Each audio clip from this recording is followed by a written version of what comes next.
Salutation B, même chose avec deux postures de plus. Une première au départ, qu'on va appeler Utkatasana. On a les genoux qui se serrent, le ventre qui rentre, les bras, on commence avec les bras parallèles au sol et doucement on va monter, sans monter les épaules, le regard vers les pouces. En expirant, ça devient comme avant. On relâche les poids de la tête, la nuque longue. On inspire, on étire la colonne, exactement comme dans la première salutation. Et en expirant, on pose les mains et on saute à l'arrière. On descend. On va peut-être pas faire chaturanga. Pour le premier cours, c'est un peu avancé. On va poser genoux, dos des pieds, poitrine et front. En inspirant, on monte en poussant dos des pieds et mains, on ouvre la poitrine, le cœur. Et à l'expiration, on roule sur les orteils. Chien la tête en bas. C'est là où ça va changer. Talon gauche à l'intérieur. On plaque bien le pied gauche et on fait revenir le pied droit derrière le pouce droit. Montez sans les bras, juste le buste. On va essayer d'aligner au mieux le bassin.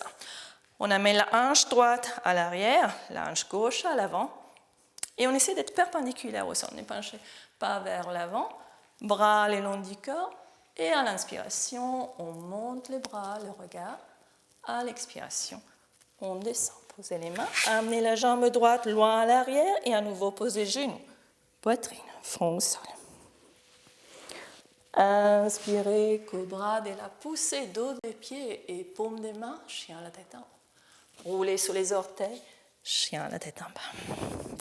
On va aller de l'autre côté, on va tourner les talons droits vers l'intérieur, on plaque les pieds pour faire rebondir le pied gauche, juste derrière les pouces gauche. D'ailleurs, il y a comme une forme qui demande ça. Les orteils viennent juste derrière la forme de la courbe de votre pouce. La cuisse gauche parallèle au sol, on ne monte pas les bras pour commencer, on amène les mains à la taille, hanche gauche à l'arrière, hanche droite à l'avant. Force solide dans la base, on inspire, on monte les bras à le regard. Et en expirant, on redescend. Jambe gauche à l'arrière, poussez loin les talons, genoux, dos des pieds, poitrine et front. Inspirez, chien à la tête en haut. Expirez, chien à la tête en bas. Et ici, si à ces moments vous vous sentez essoufflé, c'est de retrouver, pendant ces 5 respirations, un chien à la tête en bas, retrouver un souffle plus doux. Toujours en ujjayi, on inspire. Et on expire profondément. On inspire. Et on expire. On garde sensation de force dans les bras, dans les jambes, mais on ne devient pas rigide au niveau de la colonne. C'est de sentir la pulsation que la respiration donne à la colonne. Juste par le fait que les côtes sont attachées à votre colonne, il y a forcément un petit mouvement. Une petite ondulation au niveau de votre colonne.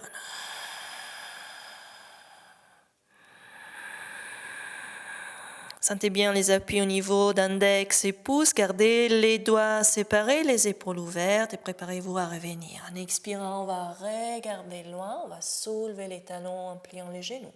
Et on va sauter à nouveau. On inspire, on étire la colonne. On ouvre les épaules en regardant loin. Et à l'expiration, on revient, le front au tibia. On termine comme on avait commencé, même posture, Utkatasana. On monte les bras, le regard, les ventres rentrés. Et en expirant, on revient, bras le long du corps. N'ayez pas peur, c'est beaucoup de détails pour un premier cours, mais c'est important, si vous pouvez regarder cette vidéo plusieurs fois, essayer de trouver les détails, essayez de commencer à construire une pratique quotidienne, dans l'idéal. Ça prend du temps à l'installer, mais partie de ce qui est important dans l'Ashtanga, c'est la discipline. C'est la discipline de revenir quotidiennement au tapis, à son propre corps, à son propre souffle. Ça ne s'arrête pas là. Il n'y a pas que les salutations, il y a ce qu'on appelle une première série qui peut prendre une année à construire. Donc dans un cours débutant, on arrive à la première partie de la première série dans laquelle on va travailler toutes les postures de mu. Trikonasana, des petits mouvements et des postures d'équilibre. Des choses dans lesquelles au début on sera totalement en force et petit à petit on oubliera qu'il y a cette force. Elle sera là, mais on sera dans un corps beaucoup plus apte à s'époser dans ces différences. Force dans les bas, légèreté dans les hauts. Une sensation réelle de bien-être, d'apaisement. Donc, appui, respiration, présence et patience. Et après, à partir de là, la pratique devient magique. Donc, je vous conseille de commencer à établir les salutations comme votre pratique personnelle. Et après, venez au cours et on va trouver toute la série, semaine après semaine. Et tout un monde s'ouvre. Après, je donne aussi des cours de restorative, complètement à l'opposé. Mais je trouve important de le mentionner parce que quand on commence avec un yoga très dynamique, il se peut qu'à nouveau on est amené dans cette attitude un peu sportive, d'en vouloir toujours plus. Ce qui n'est pas mauvais en soi, c'est juste que ça nous éloigne de cet état de paix, de tranquillité qu'on cherche en yoga. Dans les restoratives, on aura des postures totalement passives. On peut donner un exemple. C'est mieux d'avoir des petits outils, on ne les a pas ici, mais on peut prendre un tapis, le rouler de façon à créer un support pour le dos. On va placer un coussin ou le tapis sur la longueur de la colonne. On va se placer avec le bassin devant le tapis et on va descendre tout doucement le long du tapis. On va poser la colonne, on va poser la tête, on va relâcher les bras et on laissera les jambes s'allonger. Ce support va faire que nos épaules, qui normalement ont tendance à venir vers l'avant, tout naturellement, petit à petit, elles seront dans les vides, elles seront laissées dans les vides, et ça nous permettra de trouver un tout petit peu plus de longueur dans ces muscles qu'on a tendance à raccourcir.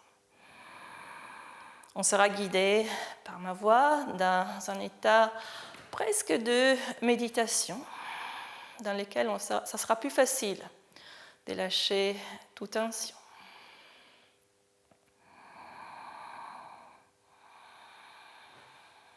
On apprendra à sortir des postures avec extrême douceur.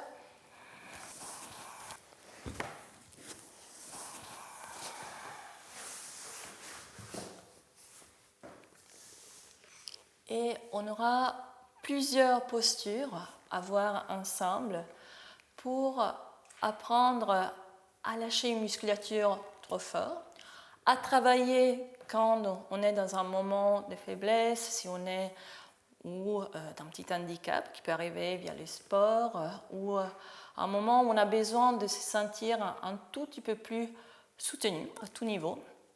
Le restoratif peut être une pratique très intéressante à combiner avec un yoga beaucoup plus dynamique. Namaste.